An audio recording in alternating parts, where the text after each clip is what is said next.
자, 그다음에 이제 검찰 대책위원회도 그렇고 우리 김 의원님도 그렇고 이제 검찰의 이 기소에 대한 문제점들을 한 5가지로 정리를 하셨더라고요. 네. 하나하나 제가 여쭤볼 때 첫째는 조서가 누락돼 있다. 이게 어떤 아. 조서가 누락돼 있는 겁니까? 이거는 아주 중대한 예. 어떤 저는 이제 심지어는 범죄에 해당할 수 있다고까지 생각하는 건데 이제 이겁니다. 이제 제가 좀 자세히 설명하죠. 세간에 그때 화제가 됐던 얘기가 있어요. 예. 뭐냐면 돈 1억을 이게 외투에 네, 맞아요. 이렇게 옆구리에 집어넣고 끼고 왔다. 갔다. 네, 맞아요. 그 얘기 그러면서 있었죠. 이제 뭐 유튜브 시연도 방송에서도 했잖아요. 시연도 네, 하고 이렇게 맞아요. 하고 네, 말이 그랬었죠. 됩니까? 약간 이제 밈처럼 예, 퍼져나가면서 이게 맞아요. 말이 되냐 이런 그랬었죠. 게 그게 근본 원인이 뭐냐면 이제 아까도 자 다시 한번 남욱으로부터 돈을 받은 정민용이 예. 유온홀딩스에 검찰이 주장하면 예. 5월달에 유온홀딩스에 유동규를 만나러 갑니다. 사무실에. 그럼 이제 유동규한테 돈을 주고 자기는 흡연실에 앉아 있어요. 흡연실에. 유동규 뭐냐면 야 곧 김용이 올 거야 이랬다는 거예요. 예. 곧 김용이 올 거야 그래서 그러니까 나는 흡연실에서 기다려요. 그런데 과연 조금 있다가 보니까 김용이 왔다는 거예요. 근데 다리만 보여 있다는 거죠. 그렇죠. 밑에만. 그런데 그래서 봤는데 이제 제가 법정에서 그걸 제가 신문한 네. 겁니다. 그래서 유동규 김용 나가는 거 봤냐? 네. 봤습니다. 근데 그때 흡연실 어떻게 돼 있었냐? 근데 블라인드가 쳐져 있어서 있었고, 맞아요. 그러니까 엉덩이 네. 밑에 허벅지 정도까지 이렇게 그러니까 그 안 밑에만 보인다는 거죠. 보이띠다. 맞아요. 그래서 그거 그러면 그 자기가 당신이 줬다는 백, 그 쇼핑백인지 뭐 그거 들고 가는 거 봤냐? 봤냐? 못 봤습니다. 이러는 못 거예요. 봤습니다. 아니 그러면 돈을 그럼 어떻게 들고 가는 그 쇼핑백을 보통 들고 가지 그러니까요. 왜 못 봤? 근데 그 못 봤다는 얘기를 예. 검찰에서도 했냐라고 물어봤어요. 예.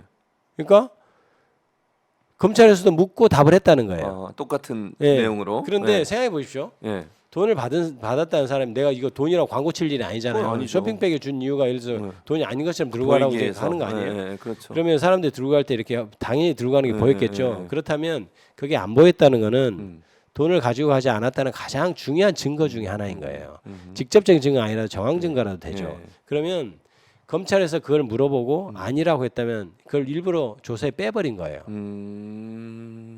생각해 보십시오. 예. 그 문답을 누군가가 봤을 때 예. 구속 단계부터 판사가 봤을 때 못 봤다는데 그럼 돈 안 그러니까. 들고 간 거 아니야? 이렇게 그렇죠. 생각하게 되잖아요. 맞아요. 그럴 수 일부러 있죠. 저는 일부러 빼버린 거예요. 그러면 일부러.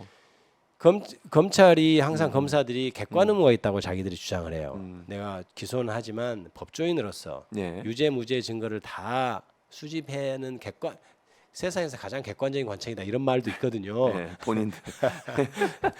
알겠습니다. 예, 그렇게 그런 말이 있어요. 일단 있다는 거죠. 예. 근데 그렇게 주장하고 근데 그러니까 무죄가 되는 증거도 수집해야 되고 무죄가 되는 문답도 써야 되는 거예요. 그렇죠. 그런데 당연히 그래야죠. 무죄가 될 만한 걸 빼버린 빼버려요. 거잖아요. 그래서 저는 어떻게까지 주장하냐면 이게 예. 허위 공문서 작성이 적극적으로 허위를 쓰는 것만 허위가 아니다. 빼는 것도 객관적인 의무를 갖고 있는 검사, 예. 무죄 증거도 수집해야 하는 검사가 무죄가 될 것 같은 증거를 빼버리는 것, 예. 이것도 허위 공문서 그것도 작성이다. 문제죠. 예. 맞아요. 그런 이게 그래서 제가 보기에 그러니까 이거 조금 더 나아가면 예. 자 이제 둘이를 대질시킵니다. 어, 정민용과 유동규를 유동규를. 예. 그 조사를 하고 정민용을 유동규 있는 방으로 데리고 가서 대질시키는데 예. 대질이라는 건 있잖아요. 예. 둘의 진술이 다를 때 그렇죠. 누구 말이 다를 때. 맞는지를 맞아요. 조사하는 사람이 판단하는 거잖아요. 맞아요. 근데 이게 어떻게 악용될 수도 있냐면 예. 정보를 줄 수도 있어요. 대지를 통해서 그렇죠. 서로에게. 저는 그런 의심이 있습니다. 오. 야, 그러니까 정민용은 그거 못 봤다는데? 이렇게 되면 이제 유동규 입장에서는 이게 이렇게 얘기해야 되겠구나 이런 생각이 들 수 그렇죠. 있다는 거죠. 그래서 저는 그 대질도 의심합니다. 대질을 한 이유. 예. 그래서 그 다음에 유동규 진술이 바뀌어요? 옆구리에 끼고 간 맞아요. 것 같습니다라고 그렇게, 나와요. 그렇게 얘기하죠. 그러니까 당연히 정민용의 그 말을 듣지 않았다면 아마 유동규는 실수를 했을 거예요. 그냥 사실대로. 쇼핑 들고 왔습니다라고 네. 거짓말을 했을 거라고. 그랬을 수 있다. 근데 저는 정민용의 그 말을 듣고. 어떤 식으로든 검사가 가르쳐줬던 정민용을 말하도록 했던 어떤 암시를 줬기 때문에 유동규가 그렇게 옆구리에 끼고 왔다는 진짜 웃지 못할 그런 광경이 벌어진 것이다라고 생각하죠. 그게 문제가 있는 수사죠. 저는 그 부분은 당연히 나중에 문제를 삼아야 한다고 생각합니다. 그다음 두 번째 네. 불법적인 면담인데 유동규하고 공범 관계에 있는 그 내연녀라는 여성 뭐 부인이라 아까 표현하셨는데 두 사람 만나게 해줬어요? 그게 너무나 이제 그 좀 황당했던 게 뭐냐면 이제 원래는 이제 조서가 이제 검찰에서는 시간 순으로 보통 조서를 편지하게 돼 있습니다. 이제 사건 기록을 하면. 근데 제가 기록을 처음에 읽다 보니까 너무 이제 시간이 뒤죽박죽인 거예요. 그래서 제가 일일이 그 많은 기록을 시간 순서로 다시 다 엮었어요.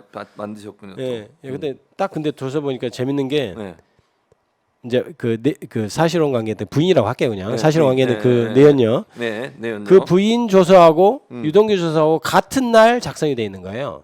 다른 형태로 조서가 다른 대질 조서도 아니고 각각 다른 명의로 내용도 달라요. 조사받은 내용도. 근데 보니까 같은 장소예요. 장소가요? 601호 서울중앙구 601호예요. 시간은요? 시간도 같아요. 시간도 같아요. 그래서 제가 이게 그러니까 어떻게 그래서 제가 재판장에서 확인한 건데 601호에서 한 명은 검사 앞에서 한 명은 계장 앞에 조사를 한 거예요. 다 들리잖아요. 그러니까요. 지금 부인을 왜 불렀냐면 유동규가 그때 한 얘기 있잖아요. 야, 이렇게 3억 갖고 왔는데 이게 그 돈이 얘기. 이렇게 정치에 돈이 많이 들어 서로 우리 집사람 그런 얘기 합디다. 그걸 확인하기 위해서 부른 건데 같은 장소에 해놓고 한 조사를 명한테 한 거예요. 물어보고 그거 듣고 또 진술하고. 그렇죠. 그러니까 우리는 저희는 변호인들은 조서에 나와 있는 것만 확인할 수 있지 그 안에서 어떻게 둘이 얘기를 했고 그건 모르죠. 검사하고 계장하고는 어떻게 얘기를 했고 그건 알 수 없잖아요. 근데 대질 조서를 작성할 때 같이 안 치는 건 이해가 가죠. 왜 대질해야 되니까. 되죠. 근데 대질 조서도 아니면서 각각 달리 조사된 것처럼 조서를 작성하고 내용도 완전히 다른 내용을 조사하면서 같은 방에서 조사를 하는 거 이것은 제가 보기에는 굉장히 큰 일입니다. 그래서 오전 내내 같이 있다가 점심 식사 시간도 수사과정 확인서를 보면 12시부터 한 명은 1시 20분, 한 명은 12시부터 1시 25분 이렇게 돼 있어요. 물론 유동규는 당시 구속돼 있으니까 밑에 내려가서 밥을 먹을 가능성도 있지만 시켜서 같이 먹었을 가능성도 있어요. 그럴 가능성도 그때 있죠. 당시 들리는 소문이 유동규의 이제 사실혼 관계에 있는 그 부인을 불러서 같이 피자도 시켜주니만 그런 소문들이 막 돌았어요. 그래서 그때 당시에 국정감사할 때 뭐 그 의원께서 이제 당시 중앙지검장한테 그런 사실인데 그런 있냐 그랬더니 아니라고 이제 했다고 오는 거예요. 그런데 제가 보기엔 그런 소문이 있었으면 그거 본 사람이 한둘이겠습니까? 그러겠죠. 제가 보기에는 그때 같이 밥까지 먹은 것 아니냐 저는 그렇게 생각합니다. 왜냐하면 그 수사과정 확인서를 보면 식사 시간이 거의 완전히 일치해요.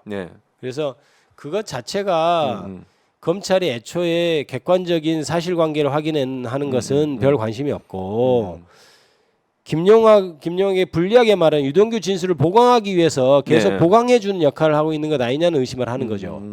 그게 정확한 수사겠습니까? 그러니까 이게 이해가 안 돼. 선우를 정확히 그러면 부인 오세요 따로 하면서 당신 남편이 이렇게 했다는데 사실입니까? 물어서 김영기다 아니면 아니다 조서를 작성해 주는 게 검찰의 역할이죠. 그런데 맞아요. 그렇지 않았다는 것이 가장 그 수사의 문제점입니다. 문제점이다. 그런가 하면 무죄 추정의 원칙을 위반했다는 말은 또 무슨 의미예요? 글쎄 어떤 걸 가지고 얘기를 하는지 모르겠는데 기본적으로 저는 검찰이 다 유죄 추정을 하고 수사를 했다고 생각하기 때문에 수사할 때부터 무죄 추정의 원칙을 지키지 않았다는 것은 이 사건 자체 전체적으로 흐르는 거예요. 그러니까 저는 아까도 얘기했듯이 이 사건의 얼개를 다만 물론 김용 부원장이 전 부원장이 정치적으로도 중요한 인물이긴 합니다만은 검찰이 김용 전 부원장을 보고 수사를 했겠습니까? 이재명 대표 그렇죠. 하는 거죠. 결국은 대선 자금을 김용이 받아서 그거를 이재명한테 갖다 이 스토리를 만들려고 했던 것이고 그럼 그게 어떻게 무죄추정 원칙이 지켜질 수가 있겠습니까? 그렇죠. 그래서 저는 기본적으로 유죄를 추정하고 유죄의 그림을 그리고 했던 수사다라고 저는 생각하죠. 자, 그다음 유동규 씨에 대해서 좀 살펴보면 최근에 변호사들이 유동규 씨를 경찰청에 고발을 했어요. 그 내용을 알고 계세요? 어떤 내용으로 고발이 된 거죠? 뭐 이제 아까도 잠깐 얘기했는데 이제 유동규 씨가 이제 김용한테 돈을 줬다고 즉 검찰에 유리한 얘기를 해준 것으로 굉장히 사건이 많이 무마된 정황이 있어요. 그러니까 경기 2020년에 경기관광공사 시절 사장일 때 남욱으로부터 뭐 정민용을 통해서 한 35억 정도의 돈을 받아요. 물론 둘은 차용해니 많이 하지만 제가 보기에는 그건 제가 보기엔 유동규한테 그냥 이렇게 태워준 거죠. 이른바 태워준 거. 그 중에서도 유동규가 쓴 돈만 해도 11억 얼마를 씁니다. 그러니까 뭐 전 부인한테 예, 뭐 5억을 그렇죠. 주고 나머지 그 사실혼 관계 있는 사람한테 전세 자금으로 주고 막 이런 일들이 차량 구입 뭐 이런 그렇죠. 얘기죠. 그런 것들을 쓰는 거 그 자체가 뇌물죄로 충분히 기소될 수 있는 것인데 수사를 안 했다. 그 고발한 걸로 알고 있고요. 그 다음에 사실은 옛날에 성남시의 도시공사 예, 그 사장. 본부장일 때부터 그 받은 돈들이 있어요. 남욱한테. 또 그때부터 그런 것들도 다 지금 수사가 되지 않고 기소가 제대로 되지 않은 것이 사실은 검찰의 수사에 검찰의 입맛에 맞는 진술을 한 대가라고 보는 것이고 그것에 따라 그건 얼마든지 수사가 좀만 하면 밝히고 기소할 수 있음에도 불구하고 안 했다. 그래서 저는 고발한 것으로 알고 있고요. 그렇기 때문에 저희가 유동규의 진술을 믿을 수 없는 부분에 대해서 늘 그런 얘기를 했죠. 거짓말할 동기가 충분하다. 내가 이걸 협조하면 내가 형을 얼마를 감면받고 그다음에 내가 혼자 쓴 것과 내가 누구한테 줬다고 하면 예. 검찰은 그렇게 합니다. 어차피 받으면 똑같이 형이 똑같은데 그거는 검찰이 얘기한다면 그건 거짓말이죠. 왜냐하면 같이 받더라도 내가 다 안 쓰고요. 이 사람은 예. 다 줬어요 하는 것과 그렇죠. 내가 다 받았었어요 하는 건 형량이 엄청난 다르죠. 차이가 있는 그렇죠. 거거든요. 제명이 비록 같다 하더라도 예. 이제 그다음에 그런 유인들이 충분하다. 자기들이 잘못해 왔던 것, 뭐 유례 관련 대장동 관련 자기들이 배임 뭐 이런 것에 있어서 너무나 불리한 처분을 받을 그대로 얘기하면 그 문제가 그대로 사실대로 다뤄지면 자기가 진짜 그렇죠. 언제 나올지 모르는 그런 모르는 향에 상황. 처해질 수 있는 상황이면 당연히 누굴 팔아서라도 그렇게 할수 감경 있죠. 시포할 수 있죠. 저는 그렇게 당연하죠. 보고 남욱은 더더욱 더 그런 배경이 있다고 저는 보고요. 그럼 남욱과 유동규는 언제부터 그렇게 그러니까 지금 말씀을 들어보면 유동규가 남욱으로부터 오래 전부터 돈을 받은 정황이 있다 이렇게 좀 주장을 하시는 건데 언제부터 그렇게 가까워진 거예요, 두 사람은? 그 사람들이 이미 이제 네. 유동규가 도시공사 이제 이재명 네. 시장이 되고 예, 유동규가 예. 이제 도시공사라는 데 들어가서 뭔가 영향력을 행사할 때부터 유착이 돼 있었고 남욱으로부터 계속 받은 돈이 엄청난 것으로 수사 기록상 이렇게 이제 드러납니다. 그러니까 네. 이미 유착 관계가 2013년 12년도부터 저는 있었던 걸로 그렇게 기억을 하는데 지금 연도가 그 정도 될 겁니다. 그런데 예. 이제 재미있는 에피소드가 예. 그거죠. 남욱은 완전히 진짜 유동규가 항상 맡겨놓은 돈 내놓으라는 것처럼 돈을 내놓으라고 했던 사람이다. 지긋지긋하다 막 이런 류의 표현들이 나와요. 조사에. 남욱 말에 예. 근데 자기가 제일 열받고 황당했던 게 언제냐. 언제요? 어디 술집에 돈 갖고 오라고 급하다고 돈 갖고 오래서 3천만 원인가요? 갖고 왔더니 맞아요. 그것도 언론에 나왔던 것 예? 같아요. 천만 원 뚝 떼서 맞아요. 거기 접대부 주더라. 뭐그 얘기 있었죠. 자기가 너무 열받았다는 거 그러니까 급하다고 해서 돈 했더니 가져갔더니 그러니까 유동규는 보십시오. 자기가 월급 예를 들어 한 500만 원 받고 그때 월세가 한 130만 원 됐어요. 그 사람 370만 원 가지고 사는 사람이 다른 돈을 받지 않고 1,000만 술집에. 원이라는 돈을 누구한테 줄 수 있겠습니까? 안 되죠. 그 불가능하죠. 씀씀이를 보면 그렇죠. 그 사람들은 계속해서 누군가로부터 계속 돈을 받은 사람이고 그런 사람이 몇 년 지나도 계속 그런 씀씀이가 필요할 거고 저는 그것이 지금 현재 김용 부원장이 억울하게 돼 있는 그 사건하고도 맥락이 통한다고 봐요. 그렇게 한번 돈을 써버릇하던 사람, 내가 1,000만 원씩 접대면 팍팍 줘버리고 네, 이런 사람이 네. 지금 당장 아무 데서도 돈을 안 받고 그러면 이제 돈이 없으면 이제 그렇게 얘기할 수밖에 없는 거야. 대선장 무슨 20억 필요해. 그리고 그 돈도 20억 필요하다는 것도 처음엔 10억이라고 했다가 이제 진술이 또 바뀌어요. 20억이라고 했다가 뭐 앞에 10억 뒤에 10억이라고 했다가 처음에 뭐 15억이라고 했다.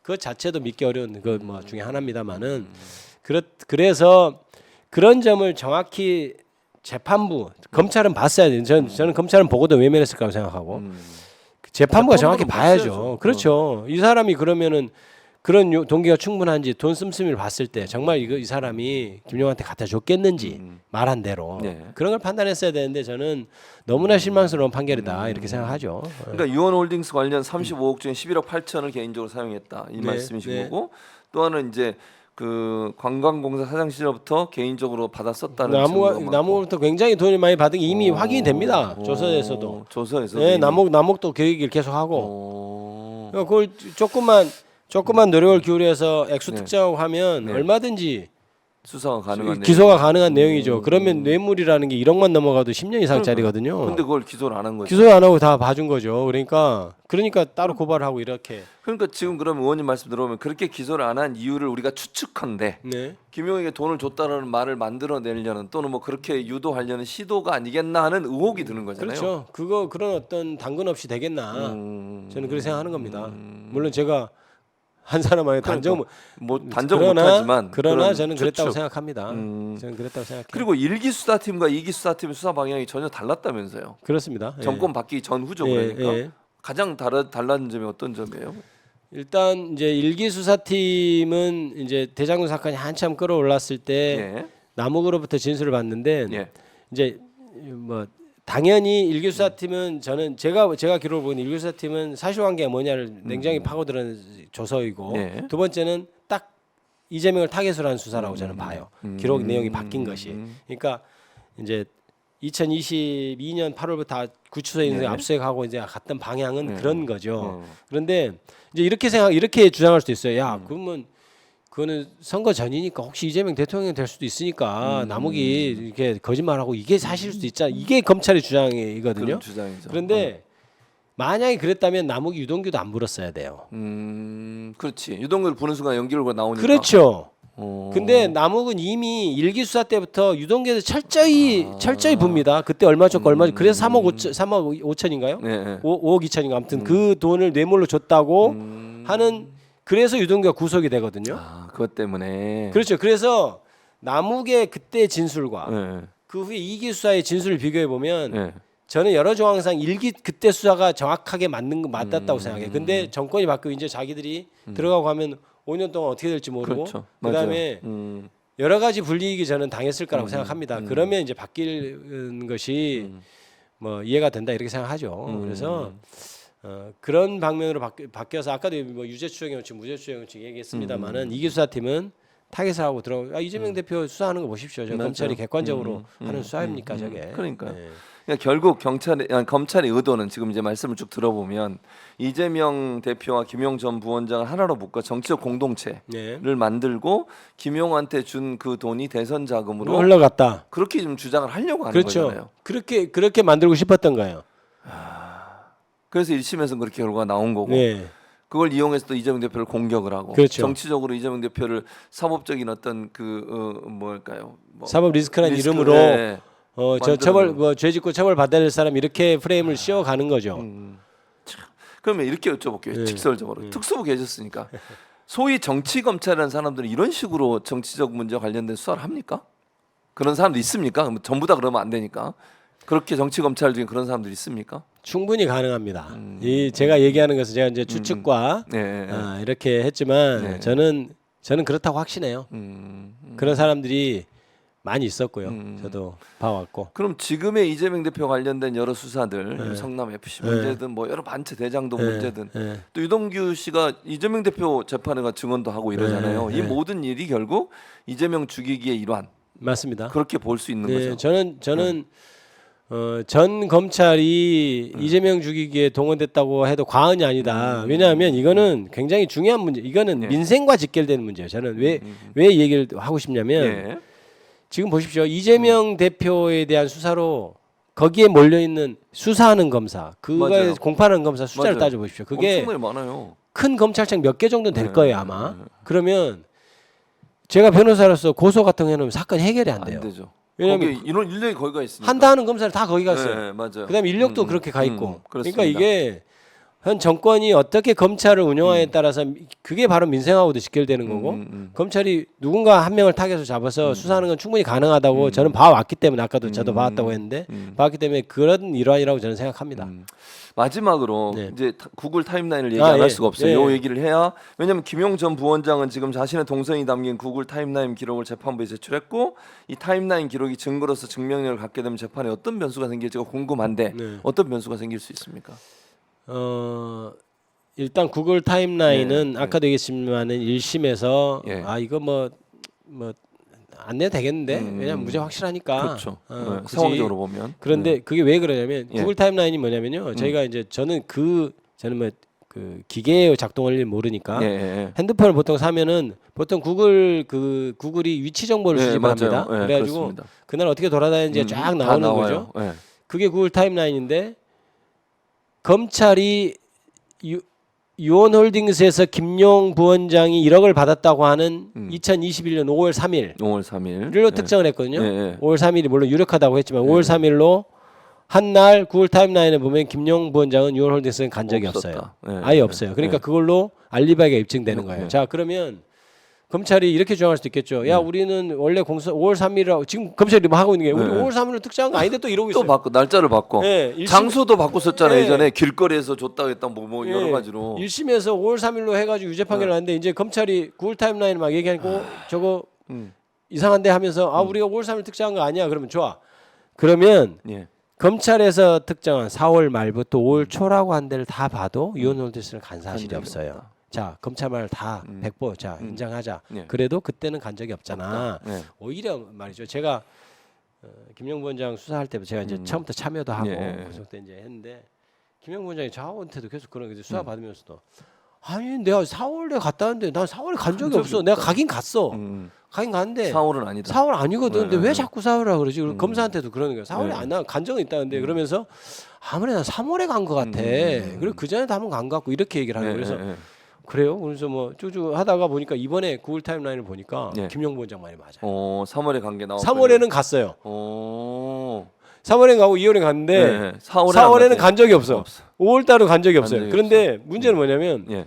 그러면 제가 3월에 가서 돈 받은 거 아니야? 이렇게 생각할 수도 있잖아요. 그럴 수 그런데 재밌는 건 뭐냐면 검찰에서는 이미 예. 돈이 만들어진 게 훨씬 그 후라고 수사가 돼 있어. 그러니까 바꿀 수가 없어. 바꿀 수가 없어. 네. 4월 25일 이후에 4월 25일까지 돈이 만들어졌다고 전제하고 그래서 4월 말 5월 초라고 지금 했는데. 날짜를 했는데 3월에 간 거니까 의미가 말이 안 없죠. 되죠. 검찰 입장에서. 네, 그렇죠. 그러니까 3월에 그런 주장을 할 수가 없. 3월에 받았잖아요. 이런 말 할 수가 없죠. 그러니까 구글 타임라인에 보면 예. 김용 부원장 2월에 가고 3월에 간 거에 가고. 나와요. 네. 그 위에는 간 적이 없어요. 그렇죠. 그러면 돈은 4월 25일까지 마련했다고 검찰은 수사를 해놨어요. 4월 25일에 그걸 바꿀 수는 없고. 바꿀 수는 없고 그건 불가능해. 바꿀 그렇죠. 수는. 그러면 불가능하죠. 이제 말이 안 되는 거죠. 그렇죠. 말이 안 되죠. 그러니까 구글 타임라인이 지금 검찰은 어떤 얘기를 하냐면 예. 그거 조작될 수 있지 않냐 이렇게 얘기했는데 그건 진짜 천만의 그거는 말씀 만만의 말이 안 말씀이에요. 되죠. 예, 그건 천만의 말이 안 말씀 되죠. 만만의 말씀. 예. 그래서 이제 그래도 이제 검찰이 주장하니까 예, 그래 예, 한번 예. 감정해보자. 예, 그래서 예, 9월 예. 말까지 예. 감정 한번 해보는 걸로 그렇게 서로 지금 얘기를 이제 뭐 그래서 일단 그게 감정이 나와서 그게 사실이라고 하면 상당히 이 사건을 반전시킬 수 그렇죠. 있는 그건 완전 키가 될수 알리바이죠. 있는. 그러면 유동규는 자기가 명확하다고 얘기했는데 그게 객관적으로 깨지면 다른 말은 더 볼 것도 없이 그렇죠. 믿을 수 없는 네, 거죠. 그런 상황이 되죠. 네. 야, 참 오늘 뭐 거의 1시간을 얘기했는데 네. 이제 끝내야 될 시간이 됐는데 더 얘기하고 싶은 거 그러니까 같습니다. 한 번 더 오셔야 되겠어요.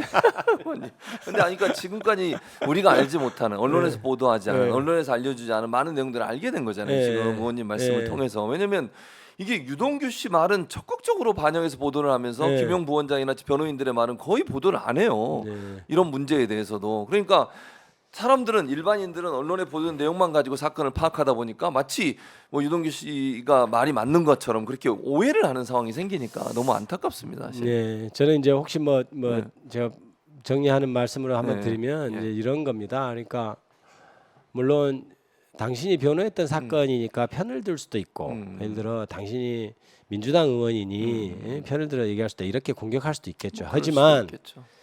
저는 아까도 얘기했듯이 객관적인 수사 기록과 증거 기록, 유동규 말 그건 객관적으로도 도저히 돈을 받은 것을 입증할 수도 없고 중요한 건 뭐냐면 김용 부원장 돈 안 받았어요. 네, 네. 안 받은 것을 입증하려고 하니까 저렇게 허수 기록이 그렇죠. 모순되는 거예요. 그러니까 사실은 저하고 굉장히 가깝게 지내고 서로 내밀한 얘기도 하잖아요. 네. 그런데 김용 부원장 너무 억울하고 힘들어요. 제가 보기엔. 그러니까 사람이 그럼 저 같은 경우는 너무 견디기 어려울 것 같은데 잘 저도 견디고 버티고 계신데 있잖아요. 예, 참 안 됐어요. 진짜 그러니까.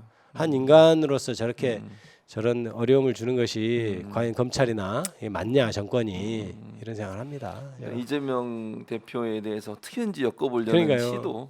김용 부원장도 거기에 이제 희생양이 됐다 이렇게 볼 수 예, 있을 것 같아요. 너무 안 됐어요. 그러니까 진짜 아니 막 이래서 단돈 1원이라도 받고 했으면 진짜 아무래도 그게 아닌데 그럼 저러니까, 진짜 억울할 것 같아요. 예, 만약 진짜 그게 정말 사실이면 진짜 얼마나 억울하겠어요. 자기 팔짝팔짝 뛰어요 진짜. 음. 예, 그러니까 참 답답합니다. 네. 어쨌든 이 프로그램을 보시는 분들이라도 제대로 잘 인지하시고 또 많이 알렸으면 좋겠어요. 네, 이런 네, 네. 사실들을. 예. 그래야 여론도 좀 형성이 되고 이러니까 너무 일방적인 보도만 나오다 보니까 이런 문제가 있는 것 같습니다. 어쨌든 우리 김 의원님 바쁘신데 시간 내주셔서 와주셔서 너무 감사하고 예. 좋은 정보 주셔서 저희가 진실을 파악할 수 있는 기회를 주셔서 감사드립니다. 네, 감사합니다. 자, 감사드리고요. 같이 이제 김 의원님과 시청자분들께 인사드리겠습니다. 오늘 함께해 주셔서 감사합니다.